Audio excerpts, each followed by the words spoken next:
The information provided in this podcast is for general information purposes only and should not be considered as personal advice. Always consult with a qualified professional or expert in the relevant field for personalized advice tailored to your specific situation.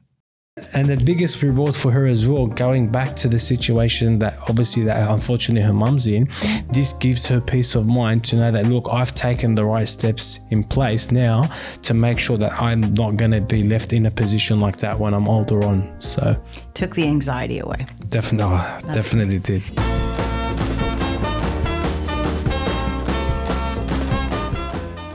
Hello, everybody. My name is Tamara Story, and welcome to another episode of the Wealth Guide podcast, sponsored by Ryker Capital. Today, we're going to do something a little bit different. I'm going to go one-on-one with our senior advisor, Dean.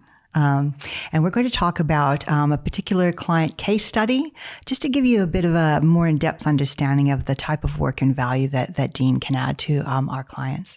Dean, I'm just going to kick off with clarifying really pulling out or highlighting something that we are really finding is that a lot of people don't really understand what financial advisors actually do for clients.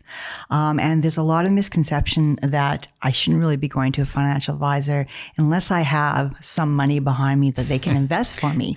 So really, I know that there's been some surveys done, it's like, I need at least $200,000 so that the advisor can add some value to my situation. So we're going to debunk that today and talk about a client. I'm going to dive into one which is really a great example. So the client that you discussed with me it's a single mother, and she's got two children. One of them actually is disabled as well. She still has a mortgage on her home, and she has a pretty tight budget, so there's not a lot of fat in there. And a little bit of everything. Her ducks weren't in a row. She had a couple of different superannuation funds, so that wasn't all consolidated. So that was the starting point there. Can you tell me a little bit more about the client and what the situation was when you first met with her? Yes, look, it was a very heartwarmed client and situation. I actually met her, and she was referred to me by her mortgage broker, given that she had recently purchased a property. She's, like you're saying, she had two young kids, one of them of which has disability, and she's obviously just taken on this big, large debt. And she's a single mum. Right. So, which is very, very hard these days with given everything that's happened. And she's a single mum. And she never really had had the ability to really put all her finances together and to really look at doing everything. It used to really overwhelm her. So whenever she used to think of numbers and finance and things like that, she used to actually get really bit stressed and things like that. So I was able to then step in there with her and pretty much just help her and guide her through the process. And when we initially met, her main concern and pain points were the fact that, look, she's got this big debt. She's got some young kids. If anything was to happen to her, given that she's the main and only income earner within the household, what's actually going to happen? How is that going to leave her young disabled child?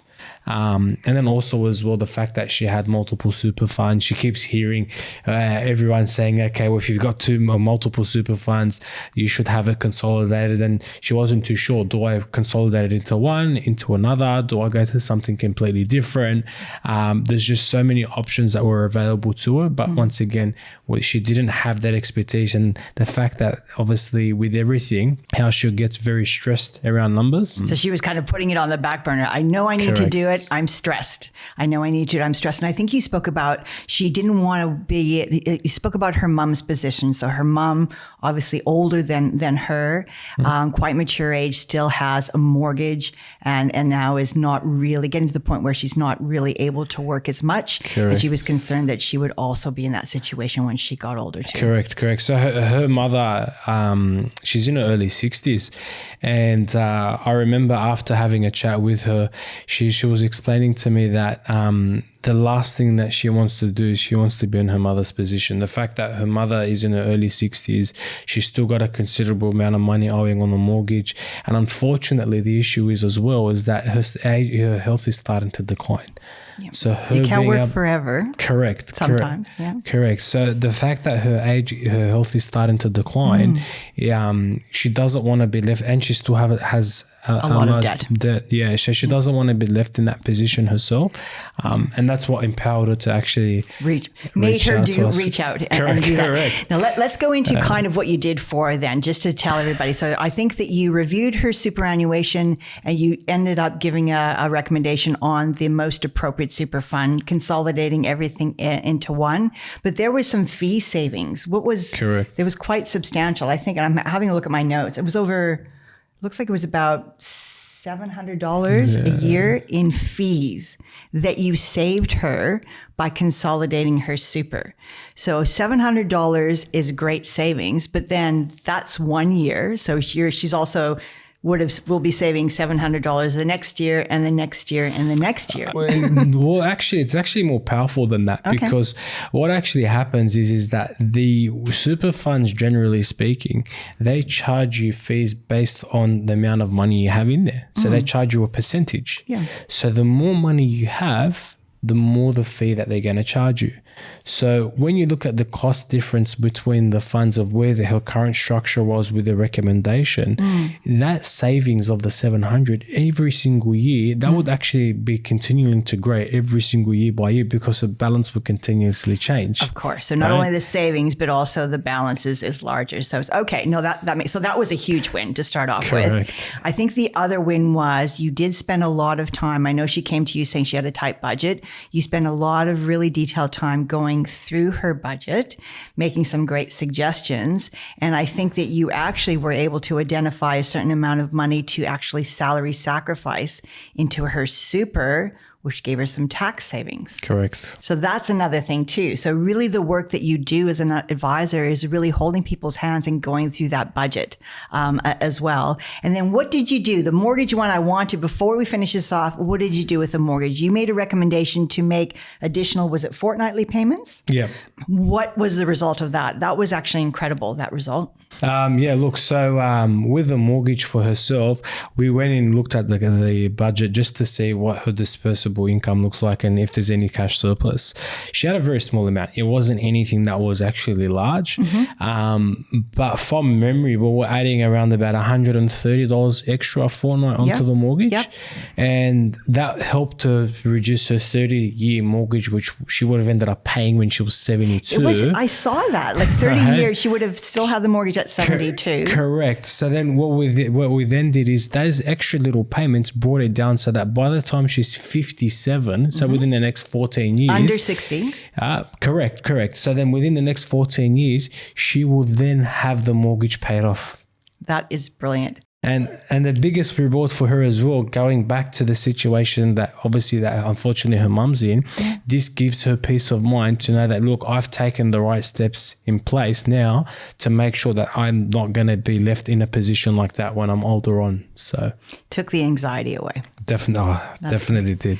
This one actually really was quite emotional. This is really good. But anyway, so that really is a very clear example of what you can do as a financial advisor. It's really working with cash flow. It's looking at the structures the client has, saving money in super fees, saving some tax money by salary sacrificing, debt reduction strategy, increasing mortgage payments, and what that actual end result ended up being. So even when we're looking and we're talking about the savings, whether it's the reduction in fees, whether it's the additional tax rebates because of salary sacrificing, we also were able to see by making those little tweaks, it did make a significant difference to her super balance coming at retirement.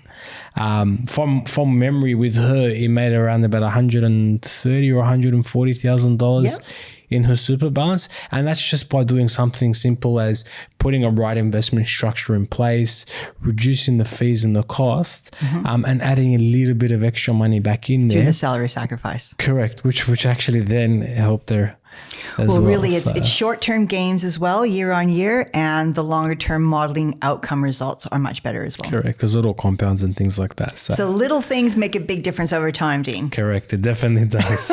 Thank you very much. That was an excellent example. All right, thank you.